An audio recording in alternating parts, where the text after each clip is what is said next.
کچێکی دیکەم هەبوو لە کچەکانم گەورەتر بوو ئەویش هەر وەک ئێمە تالاسیمیای هەبوو چون بۆ نەخۆشخانە خوێنیان پێ نەدا تەنانەت خوێنێکیان پێدا ببێ پشکنین گوتیان لەسەر بەرپرسیارەتی خۆت ئەو خوێنەی پێدەدەین دواتر کچەکەم مرد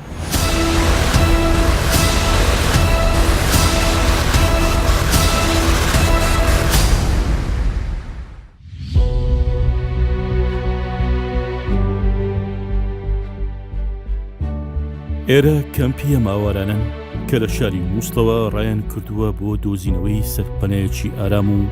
دوور لە شەڕ و خوێنڕێژی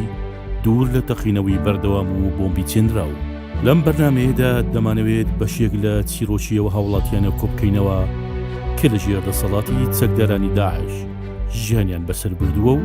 دواتریش ئەو بەسەر هاتانە باز دەکەین کە لە ڕێگەی خۆڕزگارکردندا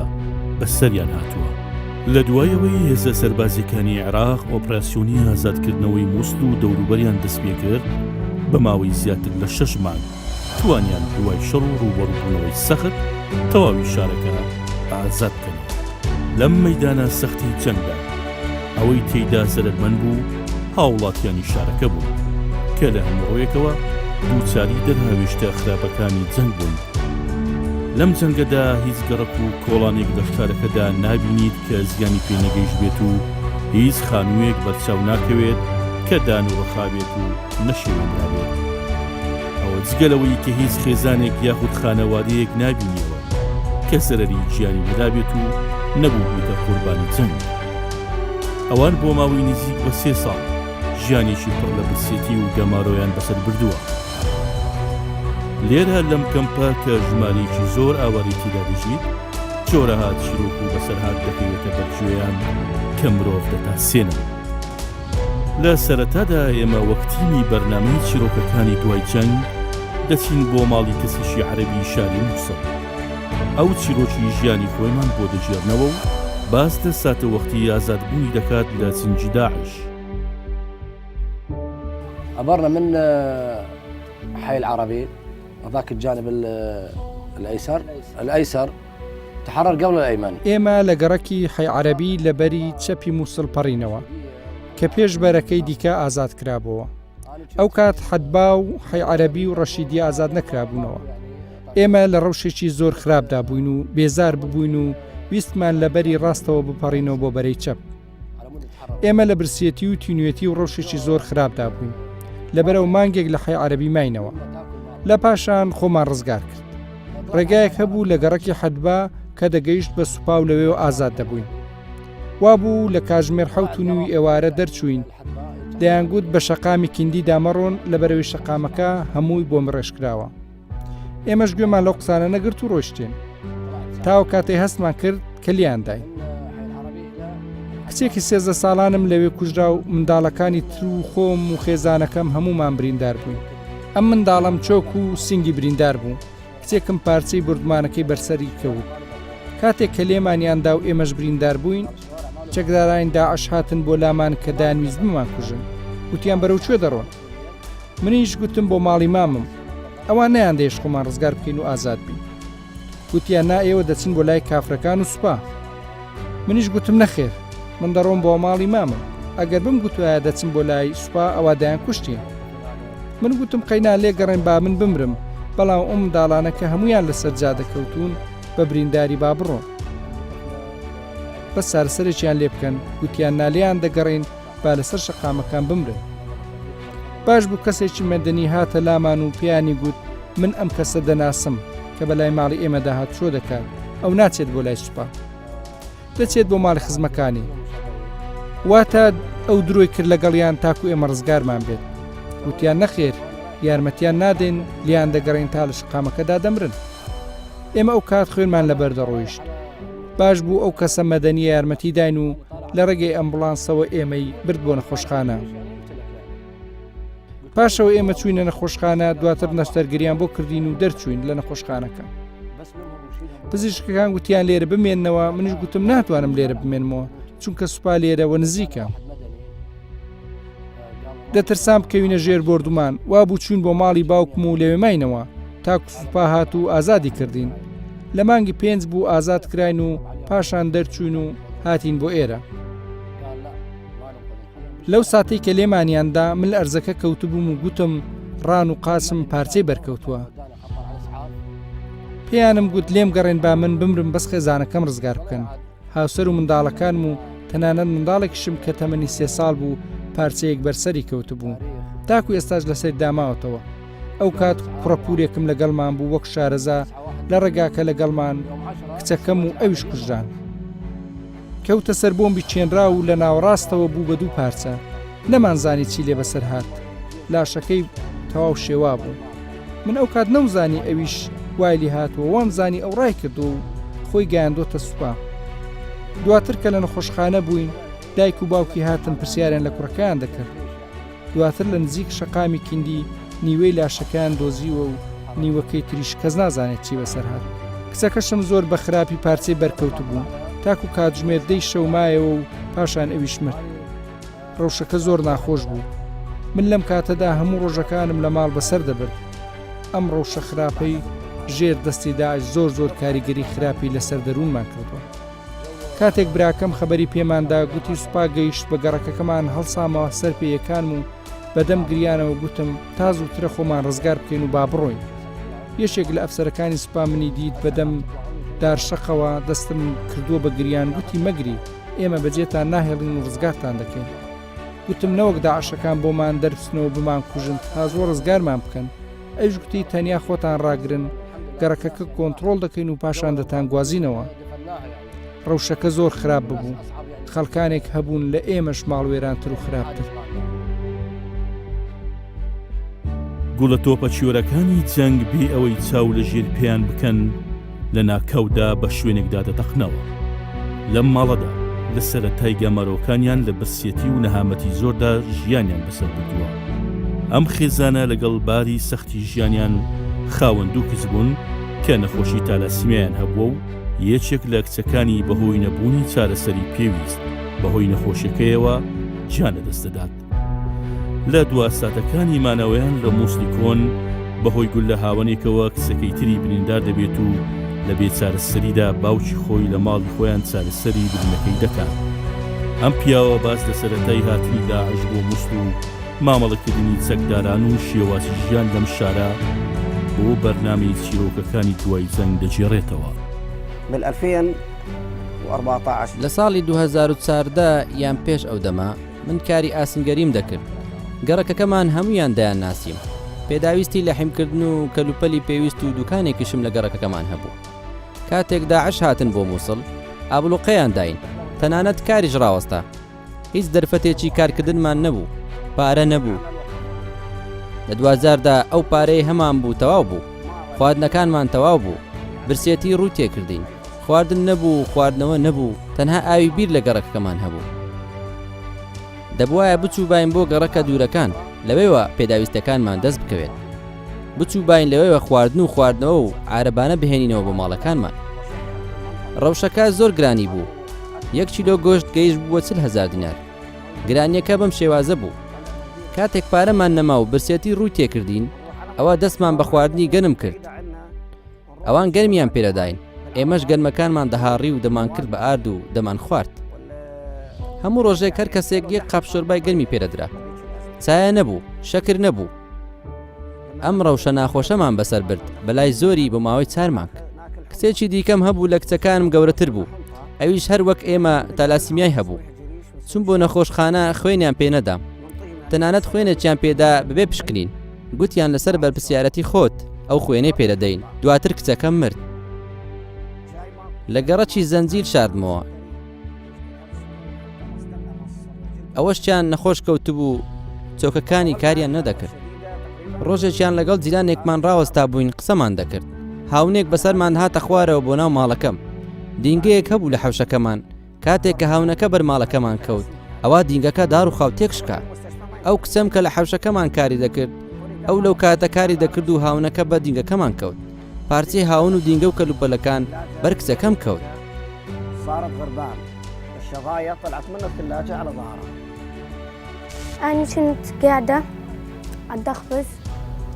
ووقع الهاون. از لحوشور مشتبه من نان صورتي هاون كت خواري از بكت ناوي نحسيان دقل كت ناوي از كدم بشترى از راب من باسطة ئەس بە گەرمێکە زیدە حسیام لە پشت خوار پشترە دێ و باوێ من ئەس برم نەخۆشخانێ لێ بە لێوان چارەسەریان من نەکرد چونکە باوێ من دیگەل داعشان کار نەدکرد چارەسەرکردن ji بۆ me qedexe kiribû paşan bavê min çaresera xwîn berasiyana min kir û li dema derkeftinê bavê min ez çareser kirim lê wî demî xuşk û birayên min gişt nexweş bû xuşka min ya din xwedê jê razî be ew ê jî pirizgirêka xwînê hebû çunke telasîma hebû xuşka min ya dinê nedkarî hatno çûyînê bike min alîkariyê jê re dikir lê dema em aware bûn û hatin bo vira çareserî jê re hatkirin û spas ji bo xwedê baş bû Daişan em dûr pêç kiribû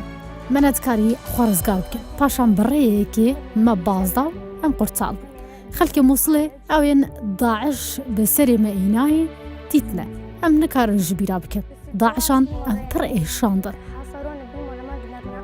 نهزمهم والشوباتين الله نهزمنا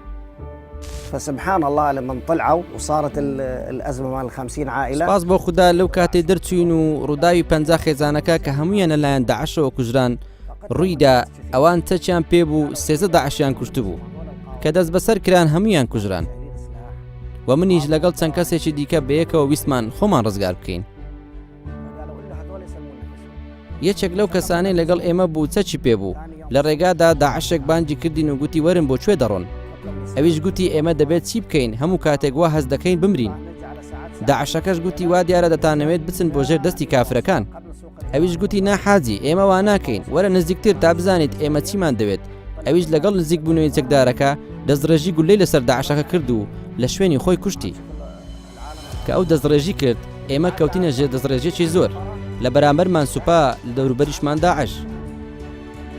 وابوو ئێمە خۆمان ڕزگار کرد و خۆمان لە ناو دۆڵابەیەک حەشاردا ئێمە هەڵاتین ئەم کچەشم نەیدەتوانین لە ڕێگادا بڕوات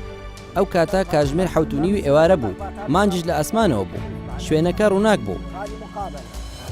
داعشەکان ئێمەیان بینی منیش لەگەڵ منداڵەکانم بەیەکەوە ڕامان دەکرد و لە هەوڵی خۆڕزگارکردنمان بووین لەم کاتەدا دەستڕێژێکی زۆر زۆریان لێکردین بەڵام سپاس بۆخوا یەک گولەش بەرکەسێکمان نەکەوت دەکەوتین لە ئەرزەکە و بۆمبەکان لەژەر پێماندا بوون لاشەی مرۆڤ لە لایەکی دیکە کەوتبوو بەڵام سپاس بۆ خوددا هەموو ئەمانەمان بڕی و توانیمان خۆمان ڕزگار بکەین و لەم ئاستەنگەدا بپەڕینەوە لەوێدا سوپا بەهانامانەوە هاتن و ڕزگارمان بوو لەژێر دەستی داعش بەڵام لە دوای چەند کاژمێرێک دوای گەیشتنمان بە سوپا ئەوە ئەم کچەم تەواو باری تێکچوو وابوو سەربازەکان ئێمەیان گەیان بە بنکەیەکی تەندروستی و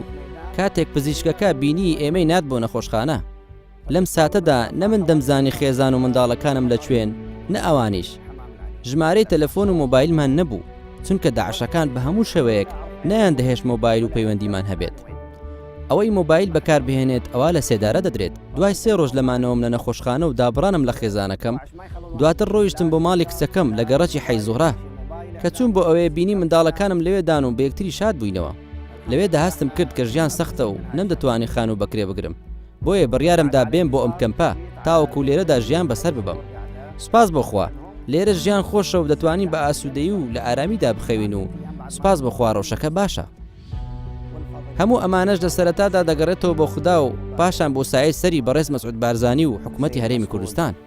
والحكومه حكومه كردستان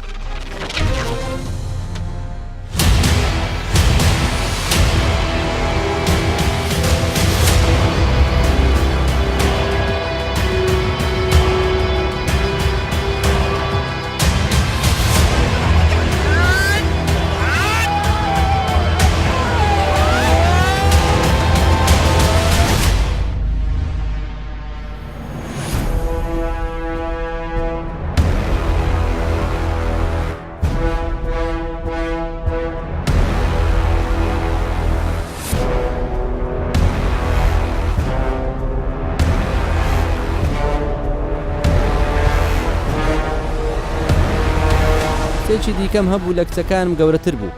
ئەویش هەر وەک ئێمە تالاسیمیای هەبوو چون بۆ نەخۆشخانە خوێنیان پێ نەدا تەنانەت خوێنێکیان پێدا ببێ پشکنین گوتیان لەسەر بەرپرسیارەتی خۆت ئەو خوێنەی پێدەدەین دواتر کچەکەم مرد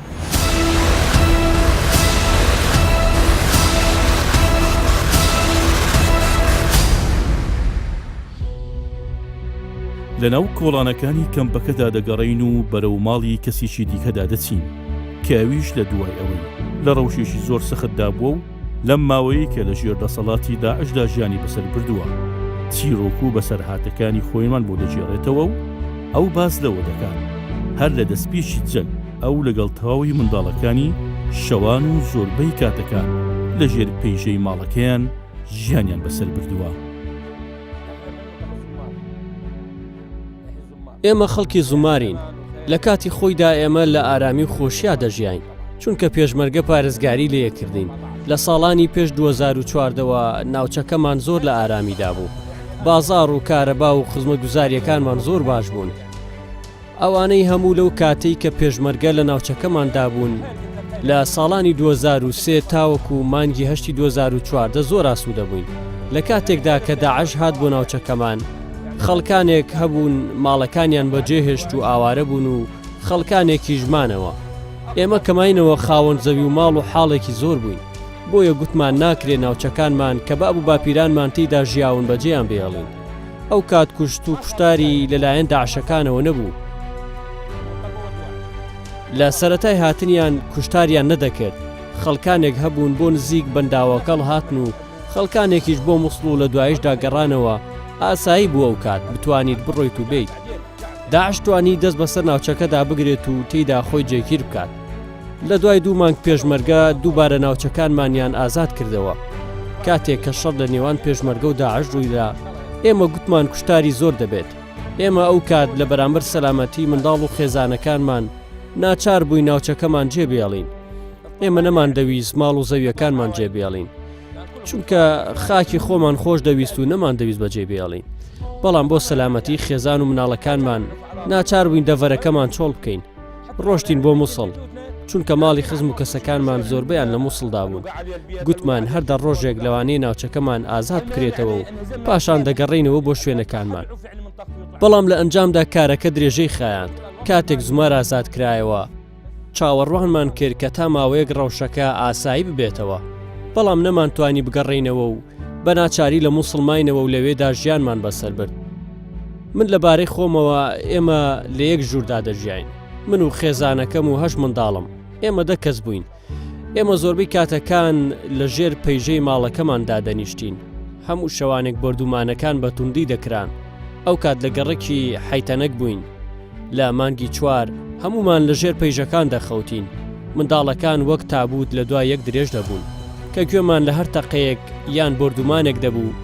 دەستە و نزا دەپاڕاینەوە خودایە بمان پارێزە و بەر ئێمە نەکەوێت و ئێمە تا بەیانیان نەدەخەوتین و تەنها منداڵەکان دەخەوتن ڕۆژێک بۆ نوێژی بەیانی بوو کە دنیا بەرەو ڕۆژهەڵات دەڕۆیشت منیش لە لای تەنکێکەوە بە مەبەستی دەست نوێژوشتن ڕۆیشتە بووم لەم ساتەدا هاونێک بەسەرمان داهاتە خوارەوە دار و بەردی ئەم شوێنە تێک شکاو تەقیەوە بەڵام منداڵەکانم لە ژوورەوە بوون منیش لە لای تەنکێکە کەوتم نەمدەزانی ئەم قاچەم سوڕاوە و شکاوە لێرەشەوە لەسرم چەند تەقەڵێک تەقیب و دوورایەوە پارچەیەکیش بەردەستم کەوت بوو یەکێک لە دراوسەکانمان بەها نامەوە هات و لە عەرەبانەیەکەوە بردمی بۆ نەخۆشخانەی فریاکەوتن ئەم قاچەمیان لە گەج گرت و گوتیان لە پاش 10 ڕۆژی دیکە سەردانمان بکەرەوە ڕۆژی 25 مانگ بوو گەر هەڵە نەبم شەمە بوو ئازاد بووین سوپا بە گەڕەکەکەماندا گەیشت و ئازادیان کردین ئێمە لە شوێنێکدا گیرمان خواردبوو نەمان دەتوانی لە بەر گولەی شەڕەکە خۆمان قوتار بکەین لە نێوەندی سوپا و داعشدا بووین و ئەگەر بڕۆشت باین ئەوا بەرگولە دەکەوتین بردومانی هاون و قەناس بە بەردەوامی هەبوو تا ئەو کاتەی ئازاد کراین لە 26 مانگ بووین هاتین بۆ خازر و لێرەشەوە ڕۆشتم بۆ لای پزیشک گوتیان کە قاچم هەڵە پێچراوەتەوە و دووبارە پزیشکەکان لە هەولێر لە نزیک چۆکم بەستیانەوە لە پاش ماوەیەک چوون بۆ لای پزیشک خوددا لێیان ڕازی بێت گوتی پێویستت بە نەشتەرگەریە وابوو نەشتەرگەریان بۆ کردم و پلاتینیان بۆم دانا ئێستا پلاتینی تێدایە ئێمە لە ڕەوشێکی زۆر ناخۆش بووین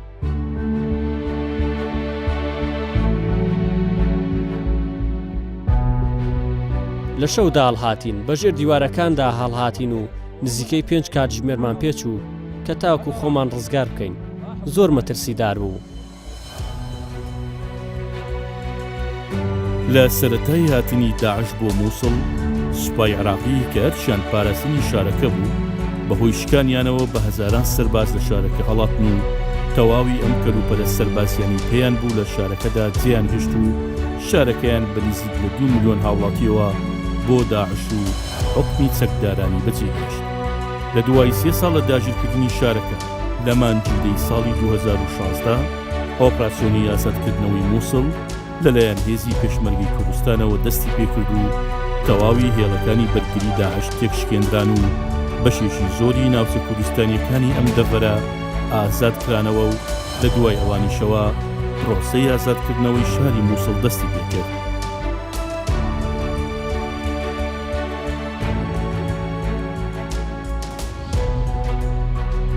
لە ئەنجامدا داعش لە ناوچوو ماڵوێرانی و قوربانی زۆر لە شارەکەدا بوو بە داستان و چیرۆکی پاڵی ژیانی هەموو داگیرکی ئەم شارە.